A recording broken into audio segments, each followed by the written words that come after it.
all this be money? Yes. Sugar, shells, even these big stones are all money. Because the best definition of money is that money is what money does. Yes, that is the definition. Anything used as a medium of exchange is money. And money, as we know, is super important. Let's go back to the restaurant example once. See, the existence of money makes the trade easier. The restaurant owner actually wants her dishes to be washed, but does not care whether you can do it or whether you can produce any valuable good or service for her right then. She is happy to accept your money, knowing that other people will do the same jobs for her. She can just pay someone else with that money to wash the dishes.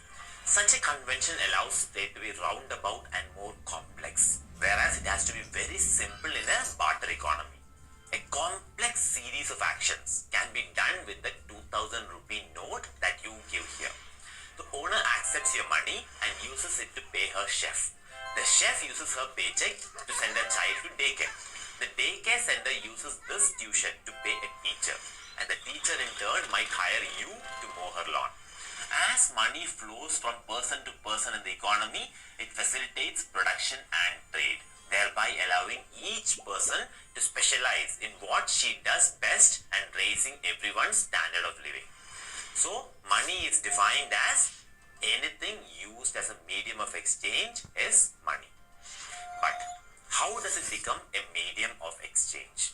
As we saw, it actually depends on societal acceptance, and that is key. Any item will become a medium of exchange if both parties know that others in turn will accept the same item. Simple. Now, why do people accept some things and not others? When Crusoe tried sugar, people accepted. But when he tried sand, for example, they didn't. Why? Earlier, as in the case of the sugar example, it was due to intrinsic value. But over time, things got a bit more abstract. To choose among various options, people started considering if an item is a good item to use as money. Now, how do we evaluate if something is good at being money? We do it by seeing if it is good in performing the functions of money.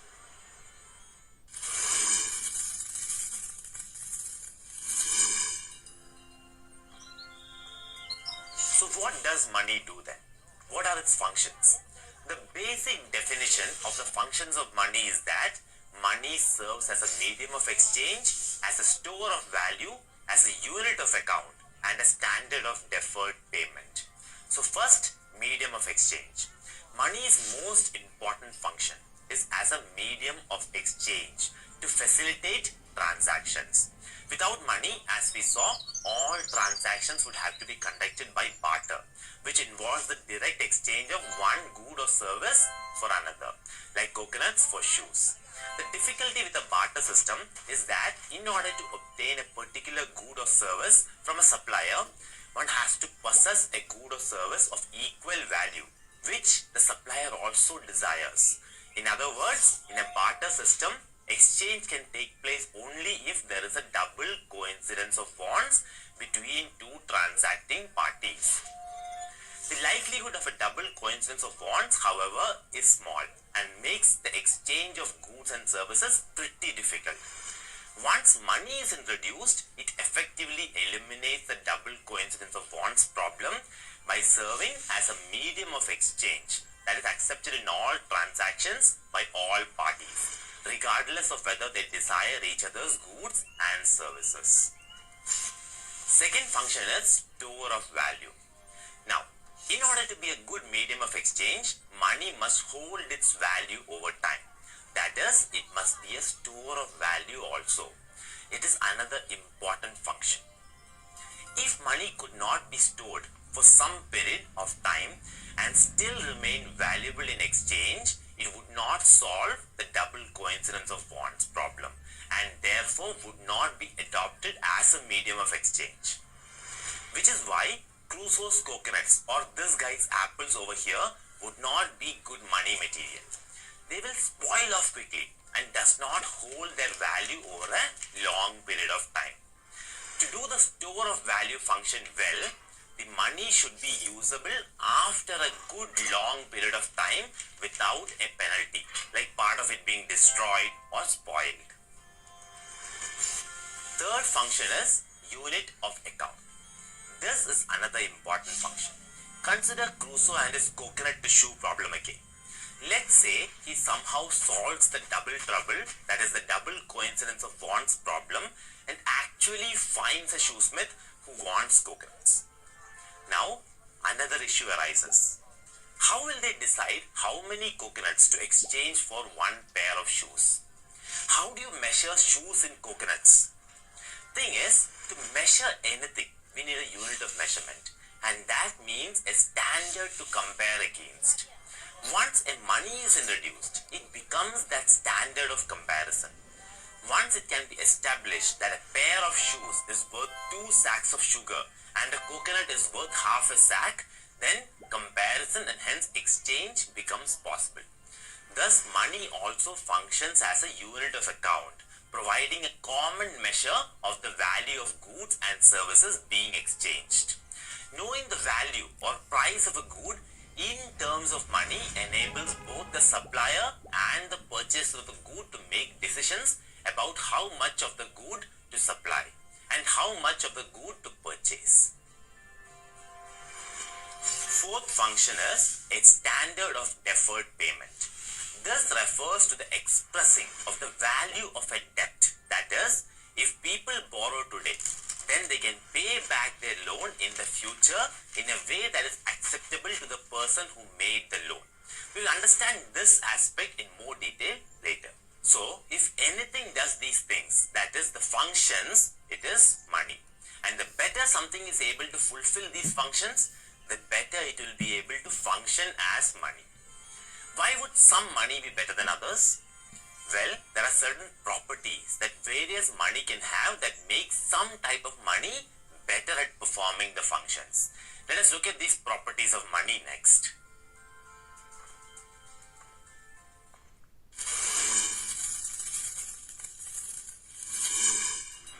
As we saw, there have been many forms of money in history, but some forms have worked better than others because they have properties that make them more useful.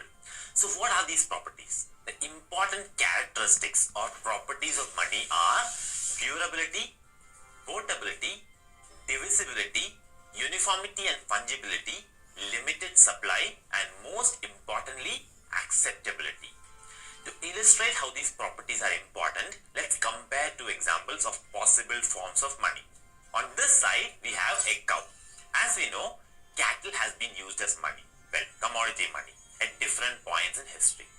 A bundle of 2000 rupee notes equal to the value of one cow on this side. Let's now run down our list of characteristics to see how they stack up against each other. Let the scoring begin. First, durability. Which is a better store of value? A cow is fairly durable, but there is always the risk of sickness or death for the cow, and such things can severely reduce its value. 2000 rupee notes are fairly durable and can be easily replaced if they become worn by just going to a bank. Notes 1, cow 0. Next, portability. While the cow is difficult to transport to the store, the currency can be easily put in my pocket. Notes 2, cow 0. Next is divisibility. A 2000 rupee note can be exchanged for other denominations, say rupees 100, 500 or even a 50 or even 10 rupee notes. A cow on the other hand is not very divisible. If I have a cow and want some change to pay for the trip to the market, well, I can't pay with a part of the cow, right? Notes 3, cow 0. Next, uniformity and fungibility. It is important for money to be uniform to be able to trade easily. Uniformity means each unit is same, and fungibility means every unit is perceived as perfectly interchangeable by the users. If each unit of money is different, we need to measure and appraise it at every trade. That adds inconvenience, right? Well, cows come in many shapes and sizes and each has different value. Cows are not a uniform form of money. The 2000 rupee notes, on the other hand, are all the same size and shape and value. They are very uniform. In fact, they are called fiat currency since their value is fixed by the government. The word fiat comes from the Latin word fiat, which means let it be. Fiat currency has a fixed value as fixed by an authority and is not linked to its intrinsic value. Let's quickly define it. Money which has no intrinsic value and cannot be redeemed for specie or any commodity but is made legal tender through government decree is called fiat money. All modern paper currencies are fiat money, as are most modern coins. The value of fiat money depends on the strength of the issuing country's economy. Overall, notes 5, cow 0. The next important property is limited supply. In order to maintain its value, money must have a limited supply. Otherwise, everyone will have lots of it. While the supply of cows is fairly limited, if they are to be used as money, you can bet that cow breeders would do their best to increase the supply of money, which would decrease their value. The supply and therefore the value of the 2000 rupee notes and money in general are regulated by the central bank, that is RBI, so that money retains its value over time.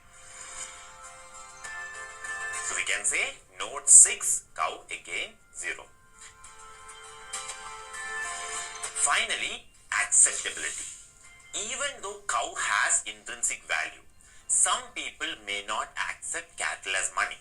In fact, nowadays you can bet most people won't accept it if I try to walk into a supermarket and try to sell my cow at the checkout counter. In contrast, people are more than willing to accept 2000 rupee notes.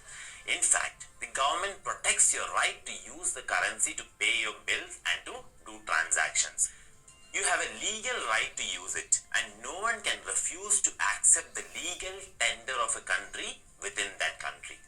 On the other hand, accepting or not accepting a cow is completely optional.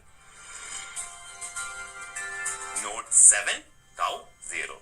A complete washout, right? A no contest. Well, it seems clear at this point that based on the characteristics of money, the 2000 rupee notes are a much better form of money than cattle. Let us sum up the key characteristics of money now.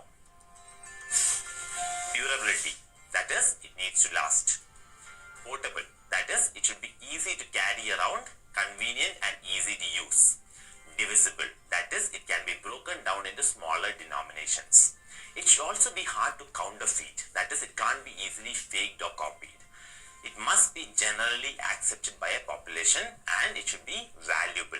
Generally, holding its